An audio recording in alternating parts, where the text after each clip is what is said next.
Donald Trump, वही Trump जो अपने पहले टेन्योर में इंडिया के सबसे बड़े स्ट्रेटेजिक पार्टनर्स में गिने जाते थे। Howdy Modi, defence deal, trade talks, in fact Modi ji तो उनको अपना फ्रेंड भी बोलते थे। यूएस चुनाव में उनके लिए स्लोगन्स भी लगाए थे, अब की बार ट्रंप सरकार। अब की बार ट्रंप सरकार। लेकिन किसी को क्या पता था कि सेकंड टेन्योर में उनके डिसीजंस पूरी दुनिया को हिला देंगे। वेनेजुएला पर मिलिट्री एक्शन, वहाँ के प्रेसिडेंट को अरेस्ट कर लेना, इंडिया पर मैक्सिमम प्रेशर डालना और ग्रीनलैंड पर खुलेआम कब्जा करने की बात करना, ये सब एक ही सोच के अंडर आ रहा है, अमेरिका फर्स्ट, बाकी दुनिया बाद में। लेकिन सवाल ये नहीं है कि ट्रंप क्या कर रहे हैं, सवाल ये है कि क्या दुनिया रूल से चल रही है या सिर्फ एक सुपर पावर की मर्जी से। यूनाइटेड नेशंस चुप क्यों है और ट्रंप का अगला शिकार कौन है, आज के इस वीडियो में जानेंगे।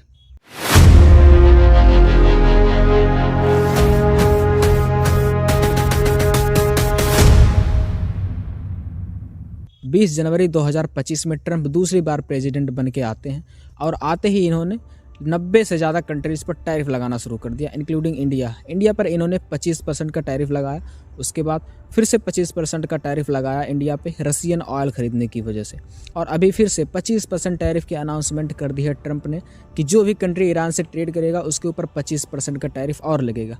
इस लिस्ट में इंडिया भी है, लेकिन हम बहुत कम मात्रा में ट्रेड करते हैं ईरान के साथ, तो हम वो बंद भी कर सकते हैं, तो 25% टैरिफ और लगने के चांसेस कम है। लेकिन फिलहाल इंडिया पर 50% का टैरिफ है। इसका मतलब हम जो भी गुड्स यूएस में सेल करते थे, मान लो यूएस में इंडिया का कोई सामान 100 रुपये में बिकता था, लेकिन अब वो सामान 125 रुपये में बिकेगा, जिससे अमेरिकन इंडियन गुड्स को कम खरीदेंगे।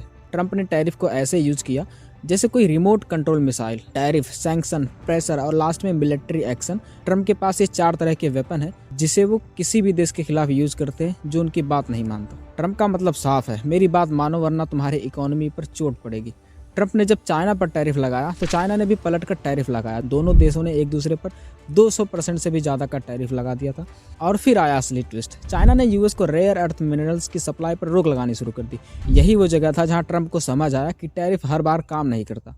चीन जो है वो दुनिया के 70% रेयर अर्थ मिनरल्स पर कंट्रोल रखता है, जिसका use fighter jets, satellite, missiles इन सब में होता है। और चाइना और यूएसए एक दूसरे को एनिमी की तरह देखते हैं, कोई स्पेशल स्ट्रेटेजिक रिलेशन नहीं है दोनों देशों के बीच। इंडिया के केस में प्रेशर जरूर था, लेकिन इंडिया ने चाइना के जैसे रिटेलिएशन नहीं किया। क्यों? क्योंकि इंडिया यूएस रिलेशनशिप एनिमी वाला नहीं, पार्टनर वाला है। इंडिया यूएस को ज़्यादा एक्सपोर्ट करता है, जिससे इंडिया 41 बिलियन डॉलर के सरप्लस में रहता है। इसीलिए इंडिया हमेशा बातचीत का रास्ता चुनता है।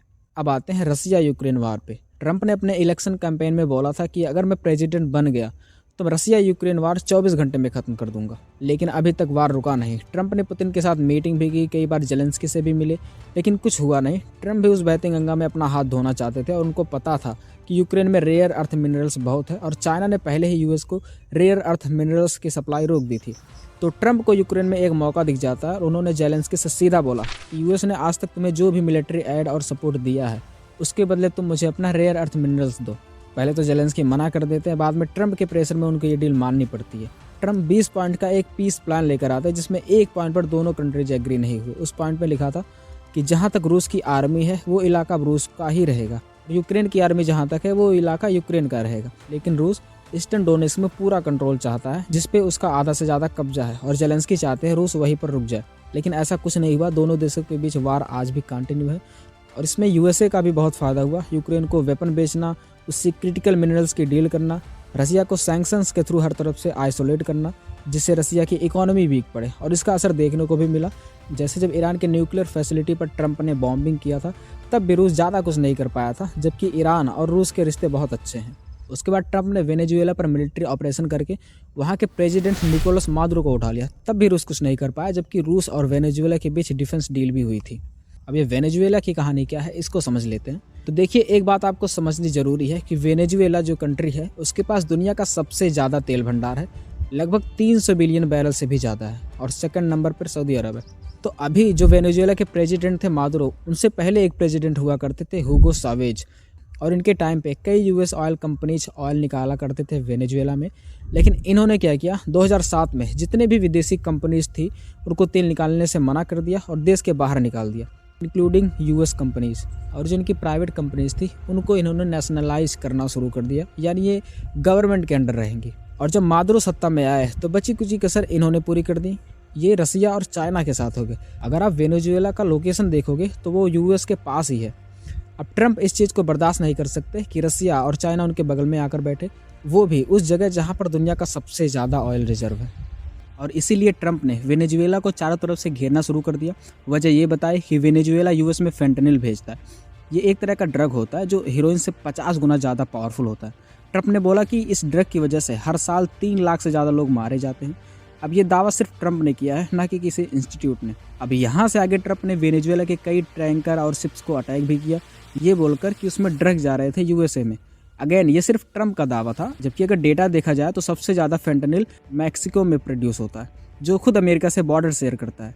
उस पर ट्रंप ने कोई एक्शन नहीं लिया क्योंकि उसके पास तेल नहीं है। ट्रंप का पूरा एम वेनेजुएला के ऑयल पर कब्जा करना था और 3 जनवरी को एक मिलिट्री एक्शन से प्रेसिडेंट मादुरो और उनकी वाइफ को यूएस आर्मी ने वेनेजुएला से उठा लिया और यूएस ले गए, जहां अब कोर्ट में उनका ट्रायल चल रहा है।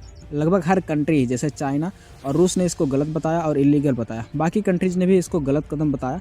कई कंट्रीज ने बस कंसर्न रेज किया, इंक्लूडिंग इंडिया, लेकिन कोई भी कंट्री यूएस के खिलाफ खड़ा नहीं हुआ। रसिया ने भी बस बयान ही दिया। यूनाइटेड नेशंस जो बना ही इसीलिए था कि कोई देश इस तरह की हरकत ना करे।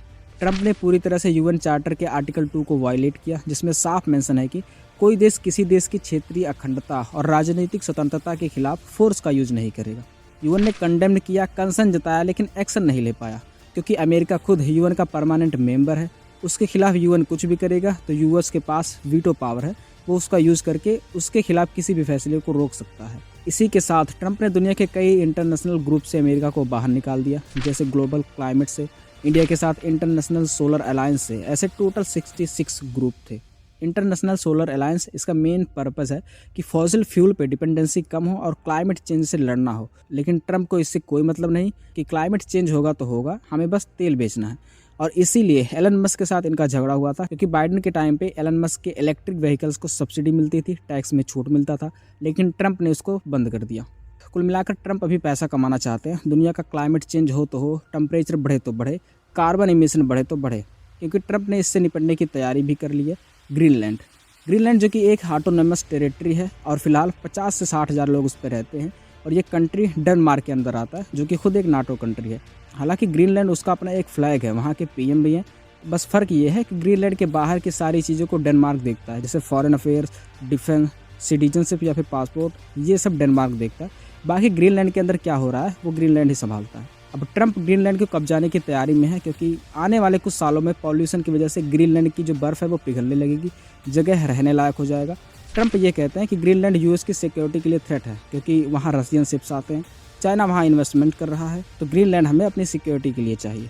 डेनमार्क की पीएम मेटे फ्रेडरिक्सन इस चीज़ को रिजेक्ट तो किया और कहा कि अगर आपको सिक्योरिटी प्रॉब्लम है तो आइए साथ में ग्रीनलैंड की रक्षा करते हैं। ट्रंप तो मानने वाले हैं नहीं, उनको पता है वहाँ पर रेयर अर्थ मिनरल्स है, प्योर वाटर है, बढ़िया लोकेशन है पूरी दुनिया पर सर्विलांस के लिए। देखिए, अमेरिका आज की नहीं सोचता, वो 100-200 साल आगे की सोचता है।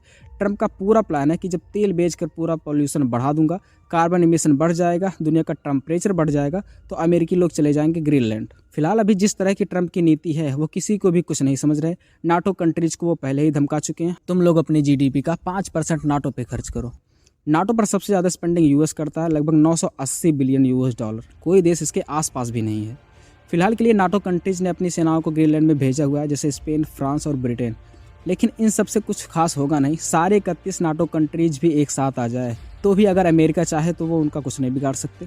अगर ट्रंप चाहें तो कुछ ही घंटों के अंदर ग्रीनलैंड पर कब्जा कर सकते हैं। ट्रंप इस तरह ग्रीनलैंड के लिए जिद करके बैठे हैं जैसे एक छोटा बच्चा खिलौने के लिए जिद करता है, क्योंकि रिसेंटली ट्रंप ने ये कहा था कि जो भी कंट्री ग्रीनलैंड प्लान पर अमेरिका का साथ नहीं देगा उस पर हम टैरिफ लगा देंगे। काफ़ी शॉकिंग स्टेटमेंट है ये। अगर ऐसा कुछ हुआ तो दशकों पुरानी जियो पॉलिटिक्स में बहुत कुछ देखने को मिलेगा। अब देखना यह है ट्रंप किस हद तक जा सकते हैं ग्रीनलैंड के लिए। फिलहाल के लिए उन्होंने अभी ये जिद छोड़ दी है ग्रीनलैंड के लिए। बाकी एक इंपॉर्टेंट चीज़ ये कि इंडिया का रोल क्या है दुनिया और ट्रंप गवर्नमेंट को लेकर। तो देखिए, इंडिया अभी यूएस के किसी भी मूव को डायरेक्ट अपोज नहीं कर सकता, चाहे वो ग्रीनलैंड को लेकर हो या फिर वेनेजुएला या फिर ईरान। भारत उसी के साथ रहेगा जिसने हमारा साथ दिया था कश्मीर पर, ऑपरेशन सिंदूर पर। आपको पता होगा कि ट्रंप ने टैरिफ लगाए थे इंडिया पर, तो इंडिया ने भी कुछ ज़्यादा नहीं बोला था उसके खिलाफ, क्योंकि हमारी इकोनॉमी तेज़ी से आगे बढ़ रही है और ट्रंप के 4 साल इंडिया यूएस रिलेशंस को डिसाइड नहीं करता। इंडिया यूएस के रिलेशन की एक बड़ी हिस्ट्री है। इंडिया ने ऑपरेशन सिंदूर पर ट्रंप के क्लेम को तुरंत रिजेक्ट किया था कि उन्होंने वार रुकवाया था, और नोबेल पीस प्राइज में इंडिया ने ट्रंप को लेकर कुछ कहा भी नहीं। ट्रंप ने काफ़ी हद तक प्रेशर बनाया इंडिया पर, रशियन ऑयल हम परचेस ना करें, इस पर भी इंडिया नहीं झुका। इंडिया ने ट्रंप के प्रेशर के बाद भी इंडियन मार्केट्स को ओपन नहीं किया यूएस की एग्रीकल्चर सेक्टर्स के लिए। हो सकता है ट्रंप का ईगो हर्ट हो गया हो इन सब से। जो भी हो, हम चाहते हैं कि यूएस इंडिया के जियोपॉलिटिकल इंपॉर्टेंस को समझे और हमारे साथ रिश्ते अच्छे करे।